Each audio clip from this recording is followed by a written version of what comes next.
Welcome to Sethu Chitra kitchen. எப்போவுமே நம்ம வந்து சோளத்தில் தான் பாப்கார்ன் பண்ணி நம்ம சாப்பிட்டு அதுலேயே பழகி இருக்கிறோம்.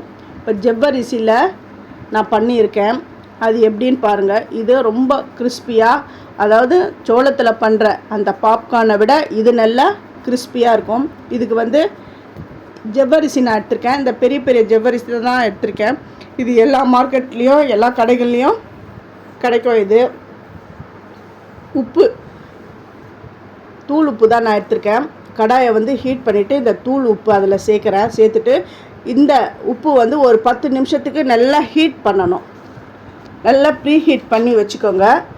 நல்லா அந்த உப்பு சூடான உடனே தான் இந்த ஜவ்வரிசியை கொஞ்சம் கொஞ்சமாக சேர்க்கணும்.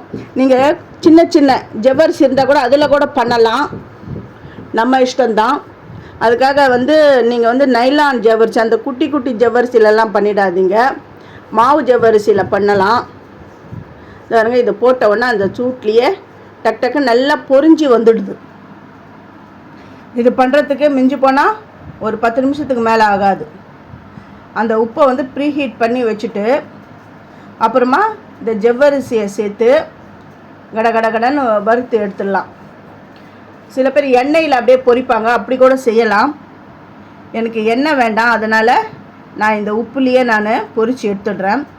இப்போ ஃபஸ்ட்டு ஒரு கரண்டி நான் வந்து போட்டு பொரித்து எடுத்துட்டேன். இப்போ செகண்ட் பேட்சும் நான் பொரித்து எடுக்கிறேன். இது ரொம்ப ரொம்ப ஈஸி. இது ரொம்ப கிறிஸ்பாகவும் இருக்கும். ஃபஸ்ட்டு என்னுடைய வீடியோவை பார்க்குறவங்க சப்ஸ்கிரைப் பண்ணலைன்னா சப்ஸ்கிரைப் பண்ணுங்கள். ஆல் அண்ட் ஆப்ஷனை தொடுங்க. அப்போ தான் நான் போடுற ஒரு வீடியோவுடைய நோட்டிஃபிகேஷனும் உங்களுக்கு காட்டும். நம்ம வந்து சோளத்தில் நம்ம பண்ணி அதுலேயே பழக்கப்பட்டுட்டோம். இப்போ பாப்கார்ன் அப்படின்னா அந்த சோள பாப்கார்ன் தான் அதுதான் நம்ம நினச்சிட்டு இருப்போம். நீங்கள் இந்த மாதிரி ஒரு பாப்கார்ன் இருக்கிறதுன்ட்டு ரொம்ப பேருக்கு தெரியாது. இதை நீங்கள் செஞ்சு பாருங்கள். செஞ்சு பார்த்துட்டு அப்புறம் எப்படி இருந்ததுன்னு எனக்கு கமெண்ட் பண்ணுங்கள். இந்த ரெசிப்பியை உங்கள் ஃப்ரெண்ட்ஸுக்கும் நீங்கள் ஷேர் பண்ணுங்கள். இது எல்லாத்தையும் பொரிச்சிட்ட உடனே இந்த நல்லா சூடாக இருக்கும் பொழுதே தனி மிளகாய் தூள், லைட்டாக உப்பும் சேர்த்து குலுக்கி வச்சுடுங்க. நான் எதுவுமே சேர்க்கலை. பாருங்கள் எவ்வளோ கிறிஸ்பியாக இருக்குதுன்னு பாருங்கள். அப்படி உடைச்சா நல்லா தூளாக உடையுது பாருங்கள்.